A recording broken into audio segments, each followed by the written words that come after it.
Hey guys, so having new experiences in your new language is wonderful, but sometimes we need to sit down and study grammar and sit down and study vocabulary. And that's fine. Just don't study like a robot. Let's take a look.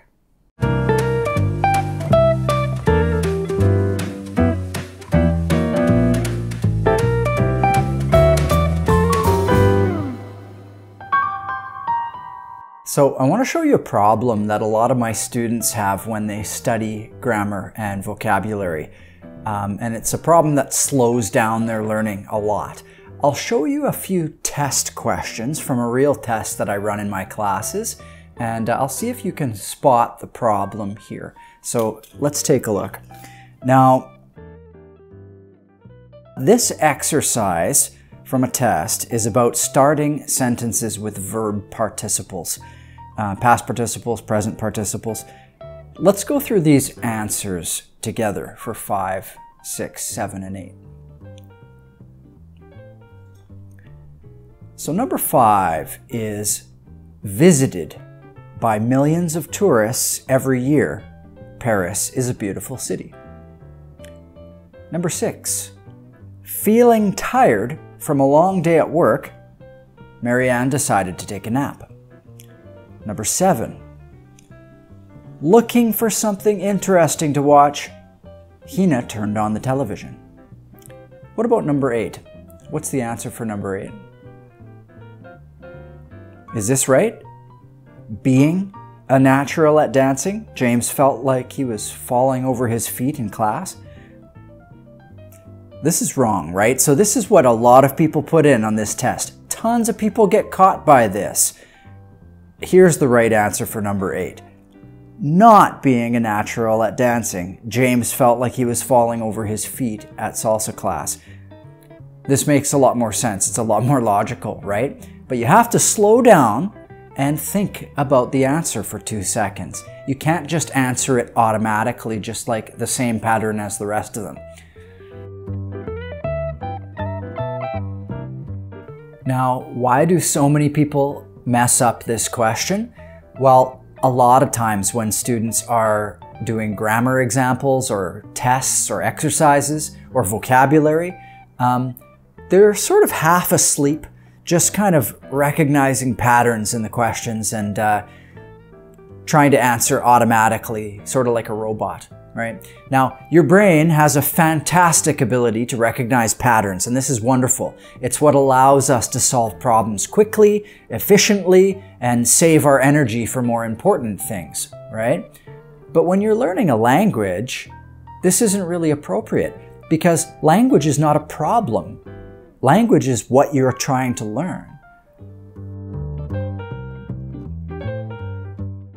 So I see people sitting there when they're studying their English and they think they're practicing really hard, but their brains are kind of half asleep or daydreaming, and they're just answering questions kind of mindlessly, acting like they're getting really good practice.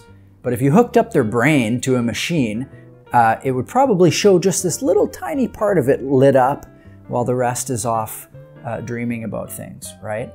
And this is bad. Now, again, language is not just a problem that you need to spend the least amount of energy to solve and get past so that you can get to more important things. If you treat it like that, you're going to learn slowly. So you really need to engage and immerse yourself in the language. Yeah, even when you're practicing boring things like grammar and vocabulary.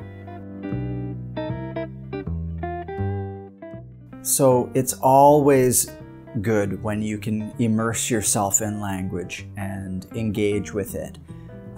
Now, this can be a little bit difficult when you're by yourself and you're just doing sort of boring grammar practice and vocabulary practice, of course. But I'm going to give you 3 pieces of advice that you can use to help you learn better and try to avoid slipping into that mechanical robot mind where you're half asleep.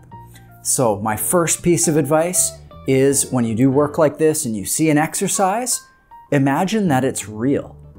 All right? When you read a sentence, think about the meaning of it. Think about what's actually happening in the sentence and imagine that it's really happening.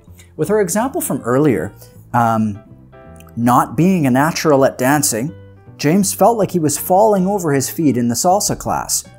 You can picture this happening. James is a bad dancer and he felt kind of nervous and he was screwing up a lot in his dance class, right? So imagine that. Think about that meaning. Don't just look automatically at the little constituent parts of the grammar, right? Tip number 2 is to personalize it. Any new grammar that you learn, any new vocabulary that you learn, tie it to your own personal experience. Express it in terms of your own experiences, your own memories in your life. Let me give you an example. Wanting to go meet friends for dinner, John hurried to finish the video. This one's true for me. And putting it into a true sentence like this helps me remember that grammar by tying it down to my emotions, to my experience a little bit more deeply, right? You can do this with new words too. Anytime you learn a new word, you should try expressing it in terms that are really actually true for you in that situation or according to your memories, right? Tying new grammar and words down to your experiences is how you're going to learn it deeply. My third tip is that one great way that you can remember new grammar and vocabulary is to teach it to someone else. Now, you don't have to be an expert to do this. Just find somebody to explain new words and explain new grammar to, and that's really going to help you understand it better. We're going to go into this idea a little bit more in another video, so I'll see you soon. Have a great day.